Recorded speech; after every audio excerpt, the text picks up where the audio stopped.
Good morning सभी को नमस्ते। मैट्रिक का एग्जाम 14 फरवरी से है और उसको देखते हुए हम लोग एक एक करके सारे टॉपिक को रिवाइज कर रहे हैं। तो कल हम लोग मैथ का दो फर्स्ट और सेकंड टॉपिक रिवाइज किए थे। आज हम लोग 3 और 4 करेंगे। तो 3 चैप्टर क्या था, दो चर वाले रैखिक समीकरण थे, और 4 चैप्टर क्या है, द्विघात समीकरण।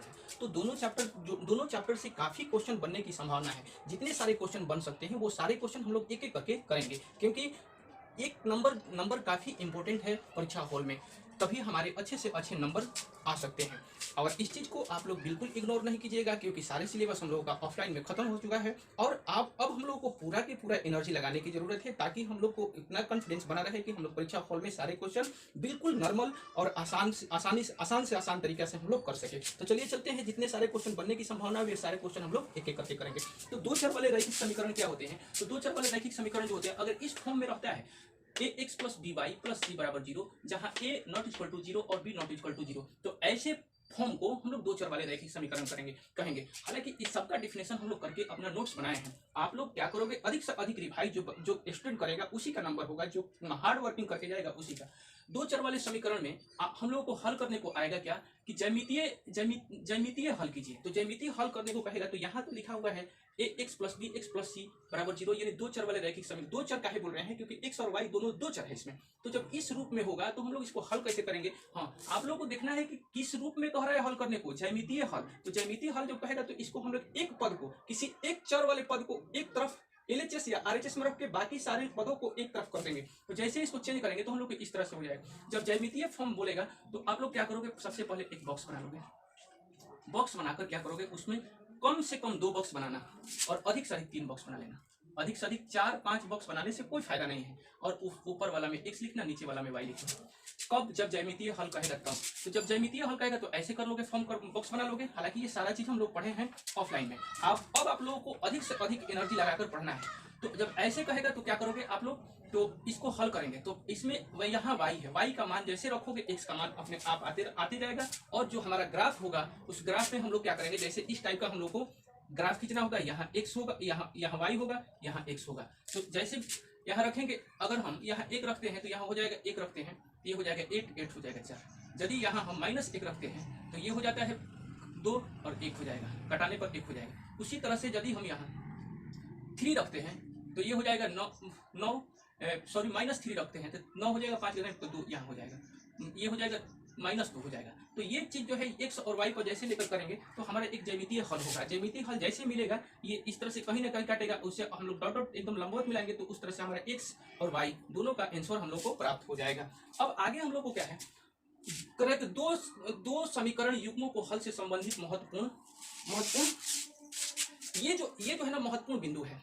ये सब करके ही आप लोग याद करके ही जाओगे। हालांकि ये सारा चीज बताया गया कि कैसे होगा। जब आप देखोगे कि a1/a2 not equal to b1/b2, तो जब इस तरह का होगा तो ऑप्शन में आप लोगों को सब मिलेगा तो उसको करोगे आप, इसका कोई हल नहीं होगा। अद्वितीय हल यानी जब इस तरह का मिलेगा तो अद्वितीय हल अर्थात एक हल होगा। जब इस तरह का रूप होगा, फॉर्म होगा a1/a2 not equal to b1/b2, तो इसका अद्वितीय अर्थात एक हल होगा। ठीक, जब इस तरह का रूप होगा a1/a2 बराबर b1/b2 not equal to c1/c2, तो इसका कोई हल नहीं होगा। ऑप्शन में आप लोगों को 4 ऑप्शन दिया हुआ रहेगा, उसी में से आप लोग ये वाला लगाओगे। जब इस तरह से देखोगे कि b1/b2 not equal to c1/c2, तो इसका कोई हल नहीं होगा। जब तीसरा नंबर में क्या होगा, ये तीनों क्वेश्चन काफी इंपॉर्टेंट है। एक क्वेश्चन जरूर देखने को परीक्षा मिलेगा, a1/a2 बराबर b1/b2 बराबर c1/c2। जब ऐसे बराबर सब के सब हो तो उसका अपरिमित रूप से अनेक हल होगा। इतना कर लोगे। हाँ, ये अगर यहां से क्वेश्चन नहीं पूछा जाएगा तो आप लोग को क्वेश्चन ऐसे करके पूछा जाएगा। जब ग्राफ के फॉर्म में होगा तो आप लोग ऐसे देख लेना पहले कि क्या हो रहा है। जब दो रेखाएं एक दूसरे को एक बिंदु पर काटेगी तो अद्वितीय हल अर्थात एक हल होगा। अद्वितीय हल अर्थात एक हल होगा।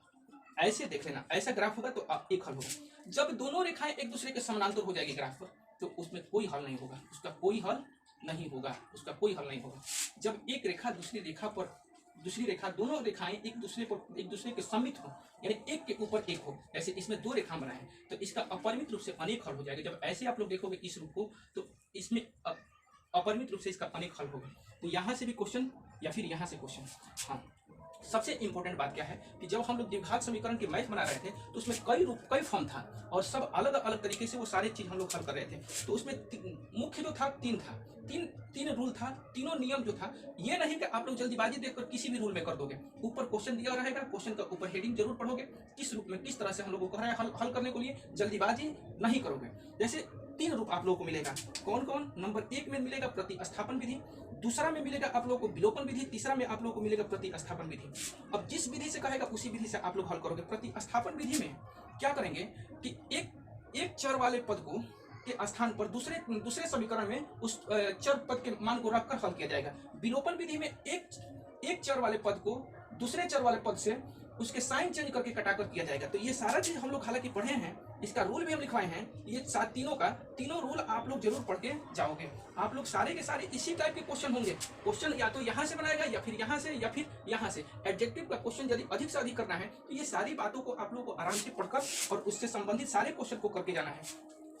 तो 2 चर वाले समीकरण से, युग्म समीकरण से इतना ही क्वेश्चन बन सकता है। ये चीज जो है ना, ये तीनों इतना ये सारे चीज आप लोग एक बार जरूर पढ़ोगे। आगे हम चलते हैं द्विघात समीकरण। तो द्विघात समीकरण क्या होता है?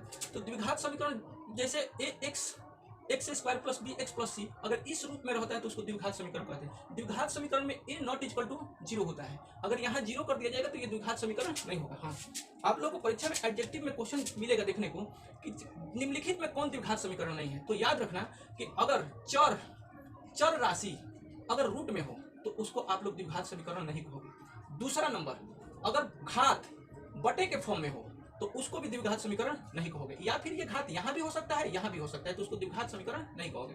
या फिर चर राशि हर के रूप में हो, अगर चर राशि हर के रूप में हो, अंश नहीं हर के रूप में, तो उसको भी आप लोग द्विघात समीकरण नहीं कहोगे।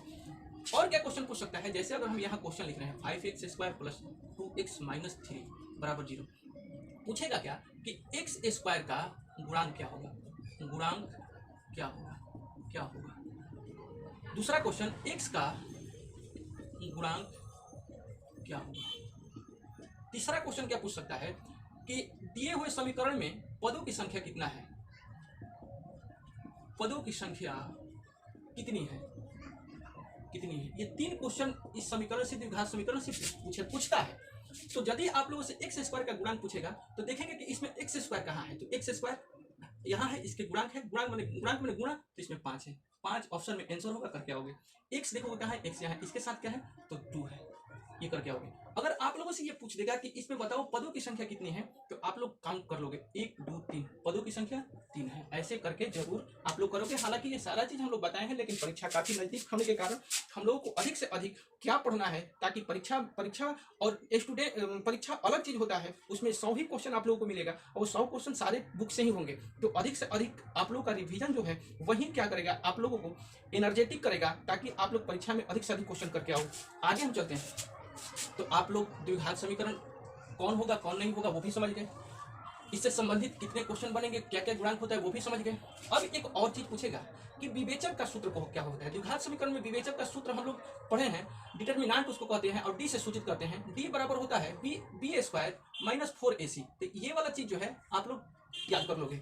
इसके बाद इससे तीन क्वेश्चन और बनेंगे, 3 एडजेक्टिव क्वेश्चन और बनेंगे। जब आप लोग देखोगे कि डी जो है, डी से बड़ा, डी जो है 0 जो है डी से बड़ा है, तो इसका कोई हल नहीं होगा, कोई हल नहीं होगा।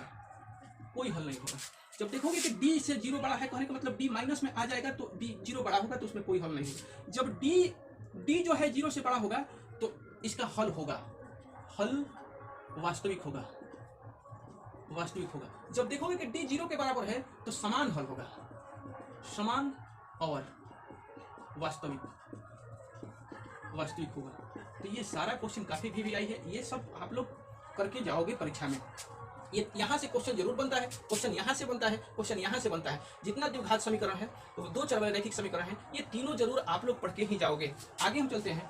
द्विधाराचार का एक सूत्र है, उस सूत्र को आप लोग जरूर याद कर लोगे, ठीक ना। द्विधाराचार का हालांकि सारे बच्चे याद कर लेते हैं, पूरा मुझे उम्मीद है कि आप लोग को भी याद होगा। द्विधाराचार का सूत्र क्या होता है? -b plus minus √b square minus 4ac/2। हाँ, गलती क्या हो सकता है कि आप लोग अगर इस तरह से याद किए हो तो वो हो सकता है ऐसे पूछ दे कि निम्नलिखित में कौन द्विधारक चर का सूत्र है, तो ये ना देकर ये दे देगा तो फिर होगा गड़बड़। तो आप लोग ये वाला भी याद कर लोगे, क्योंकि b बराबर t बराबर होता है b स्क्वायर माइनस 4c, तो यहाँ d भी हम लिख सकते हैं। अब द्विघात समीकरण से जो क्वेश्चन बनेंगे 5 नंबर या 3 नंबर का, वो क्वेश्चन यहीं से बनेंगे, सारे के सारे क्वेश्चन यहीं से बनेंगे। यहाँ से क्वेश्चन बहुत ज्यादा आता है, जैसे आयु संबंधित क्वेश्चन आप लोग पढ़ लोगे, जैसे पिता की उम्र इतनी है, पुत्र की उम्र इतनी है, पिता की उम्र पुत्र की उम्र की 3 गुनी 4 गुनी है, इस तरह के क्वेश्चन आप लोग जरूर कर लोगे। फिर भिन्न जो होता है, पूछेगा कि एक संख्या है, उसके अंश और हर में इतना जोड़ दे और इतना घटा दे तो भिन्न इतनी हो जाती है, तो बताओ वो भिन्न क्या है। तो भिन्न से जितने भी क्वेश्चन है 5-10 क्वेश्चन है वो सारा लगा लोगे।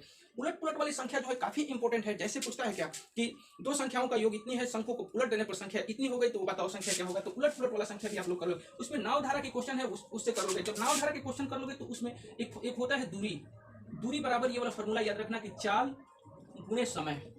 तो ये नाव धारा से संबंधित काफी आप लोग को हेल्प देगा। तो नाव धारा से संबंधित आप लोग क्वेश्चन कर लोगे। इतना सारा क्वेश्चन करने के बाद आप लोग को परीक्षा में एक भी क्वेश्चन नहीं छूटेगा, मुझे जहां तक उम्मीद है। तो आप लोग कर लोगे, क्योंकि आप लोग का रिवीजन ही आप लोग को वहां अधिक से अधिक नंबर जुटाएगा। यदि आप रिवीजन करना छोड़ दोगे तो फिर आपके नंबर अधिक आने के कम चांसेस है। हम आप लोगों को कामना करते हैं कि आप लोग को अधिक से अधिक नंबर आप लोग प्राप्त करें। बाकी अगले वीडियो में मिलेंगे। Thank you.